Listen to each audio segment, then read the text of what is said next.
This is Jarrod Horak, and in this video, I'm going to analyze the Ring the Bell Stakes at Oaklawn Park on Saturday, December 13th. It goes as the 8th race. The purse is $150,000 for 3-year-olds and up. 6 furlongs on the main track. Scheduled post time is 4:52 p.m. Eastern Time. First, we'll meet the field. Then I'll give out my contenders from last to first. Number 1 in here is Second ID. This one's going to be a long shot. 6 career starts, 3 wins, 2 runner-up finishes. This is his first start at Oaklawn, and he'll probably try to be forwardly placed from the inside post. Number 2, Durante. This one for trainer David Jacobson. He has another horse in this race as well. He's 10 for 44 overall. He's won at Oaklawn before, and he's a 5-time winner at this distance. Number 3, Tejano Twist for Chris Hartman, making his first start since May 16th. So he's coming off of a layoff. He likes Oaklawn, and he likes this distance as well. He's a late runner, and he should try to get involved in the stretch under Rafael Bejarano.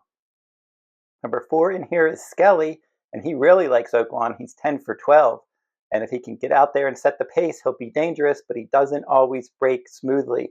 Ricardo Santana Jr. will ride.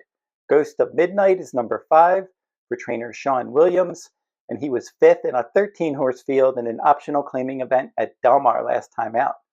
Roll On, Big Joe is next for Bob Hess Jr., and Julian Leparoux will ride back. He exits a victory in the Bet on Sunshine Stakes at Churchill Downs. That was on November 1st. Banishing, number 7, he'll probably be the favorite in here. He's the second David Jacobson trainee, and Luis Saez is going to ride, and he likes Oaklawn.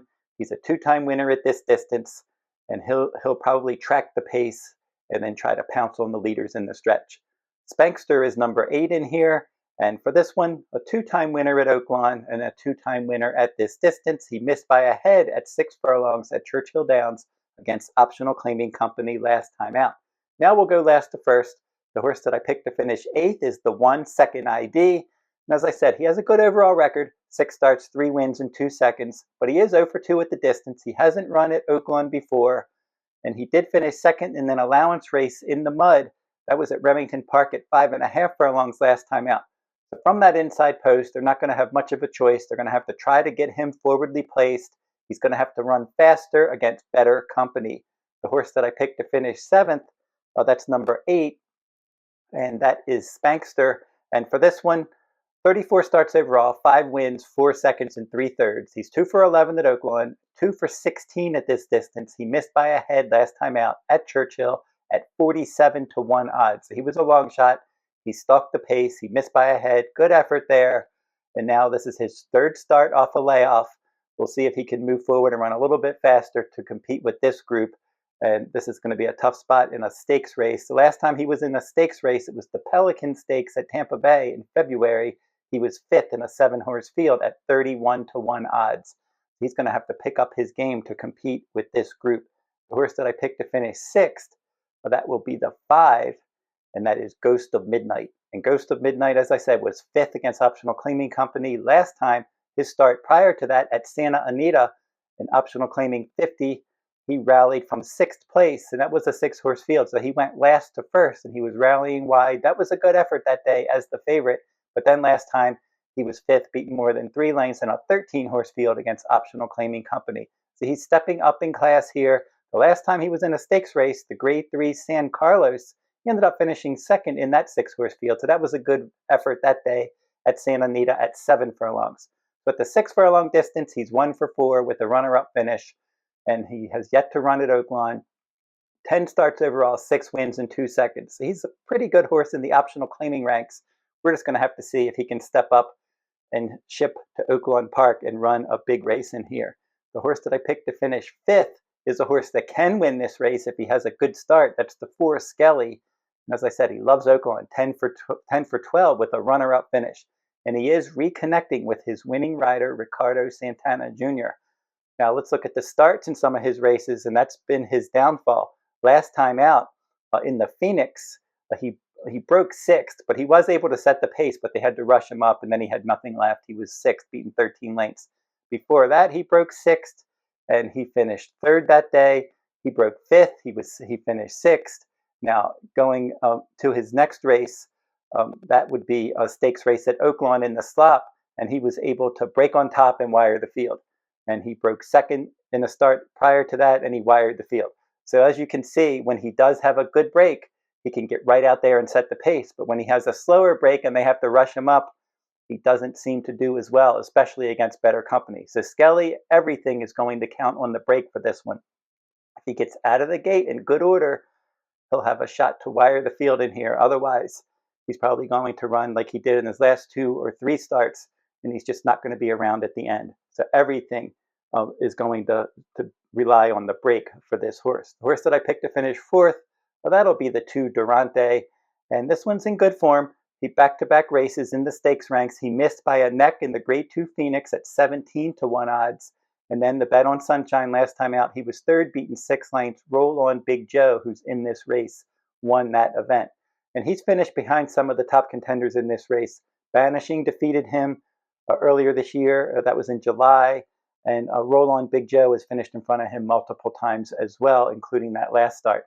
So Durante, inner post, he's probably going to be tracking the pace, saving the ground. And if he can run as well as he did in the Phoenix, he could be around for a top 3 or top 4 finish. The horse I picked to finish 3rd is the 3 Tejano Twist. And this one just always seems to run his race at Oaklawn. 12 starts, 4 wins, 5 seconds and 2/3. So 11 of 12 starts at Oaklawn, he's been in the top 3. Also at this distance, 22 starts. 20 of 22 starts in the top 3 with 7 wins, 8 seconds, and 5 third-place finishes. So he's a consistent closer, and there should be at least some pace to chase in here. And if he's ready in his first start since May, he can rally and maybe hit the board at a little bit of a price. And he is reconnecting with Rafael Bejarano. And the last time that Bejarano rode this horse was in an allowance race, December of 2024 at Oaklawn. And he rallied to finish 2nd behind Banishing, and he was the favorite that day. So look for Tejano Twist to come running in the stretch, and we'll see if his stretch run will be good enough to end up finishing in the top 3 or possibly even upsetting the field if the pace really does heat up. The horse I picked to finish 2nd is the 7 Banishing, and 5 starts at Oaklawn, 3 wins in 2 seconds. He's a consistent horse. He's run 11 times this year, top 3 finishes in 9 of those 11 races with 4 victories. He had a nice graded victory in the Charlestown Classic. Then he was 3rd in the Lucas Classic. Then the Breeders' Cup Sprint last time out. He broke 10th. He raced in traffic, and he ended up finishing 12th in that 14-horse field as a 23-1 long shot. Now, some of his other races around 1 turn were pretty good. At Ellis Park at 6.5 furlongs in a stakes race in July, he ended up winning that race by a nose. The 1-turn mile Hanshin Stakes at Churchill Downs, he missed by a neck. And the Grade 1 Churchill Downs Stakes at 7 furlongs in the slop on May 3rd, he was 2nd by a neck that day. Now, Mindframe was the winner of that race, and Banishing finished in a dead heat for 2nd with Nisos. That race was loaded. He was not embarrassed at all, rallying from off the pace. He's one that in sprint races, he can show positional speed. So I'm thinking that Luis Saez, his new rider, is going to climb aboard here and most likely try to get him at least within hailing distance of the leaders turning for home so that he can make a nice move and try to pounce on the leaders in the stretch. I'm going to go with the 6 Roll On Big Joe as my top choice, and he's having a good year. 8 starts, 5 wins, and a runner-up finish, and he has had a nice win last time in the bet on Sunshine. He earned a nice speed rating that day and some good pace ratings as well. So now we're going to look at his other form to see after he wins, how does he do? Does he regress after he wins, or does he continue to run well after a big victory? Because that's important here because he did earn a good speed rating last time out. Now he's 8 for 21 overall. Now we're going to look at what happened after each of his victories. His first victory was at Gulfstream Park in a maiden optional claiming race. That was January of 2023. And after winning that race, his next start at Gulfstream, he ended up finishing 2nd. And then his next victory was March of 2024 at Gulfstream. That was against Optional Claiming Company. And then in his start right after that at Santa Anita, he was able to win again. So he followed up that victory with a victory. And then the next time that he won a race was January of this year. And that was an optional claiming race at Santa Anita. His start right after that was the Grade 3 Palos Verdes, and he won that one. So again, he went back to back. Then his next victory was at Churchill Downs on May 16th. And that day he won that optional claiming race. and then he clicked right back in his next start in the Kelly's Landing, a grade 3 at Churchill. So again, back-to-back victories. So every time he has won, he's either followed up with a runner-up finish like he did after his first career victory. All of his other victories, he followed up a win with a win. And he exits a victory in here in the Bet on Sunshine Stakes.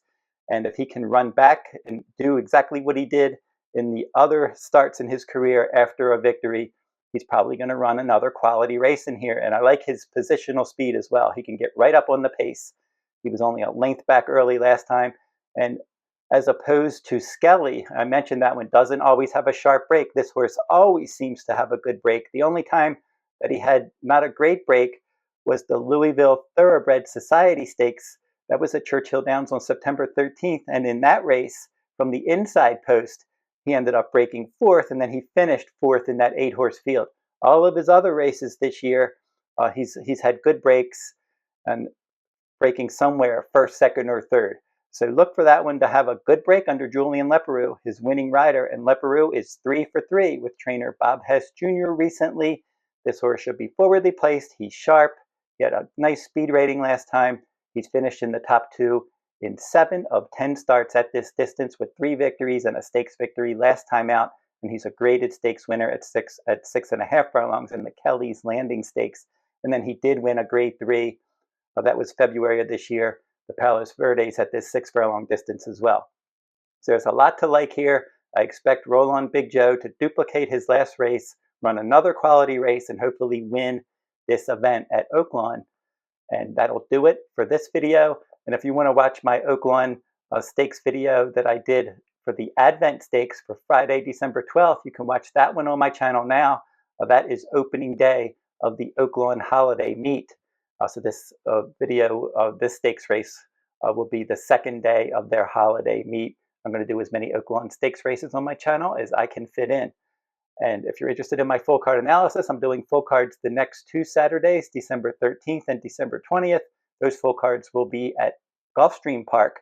And then for December 26th, opening day of the Santa Anita Winter Meet, I'm going to be covering a full card there. And then I'm going to be doing full cards each day that Santa Anita runs through their winter meet. And then starting in January, some Saturday full cards from big cards from around the country. When tracks like Fairgrounds, Oaklawn, Gulfstream, they're going to be running some bigger cards in January. And then as we go on the road to the Derby, I'm going to be covering some of those Saturday full cards as well. So head on over to therunawayhorse.com and check out my shop page for more details on my full cards. And don't forget to like, comment, and share these videos if you like them. Subscribe to my channel as well. It's free to subscribe. And until I see you next time, good luck at the races.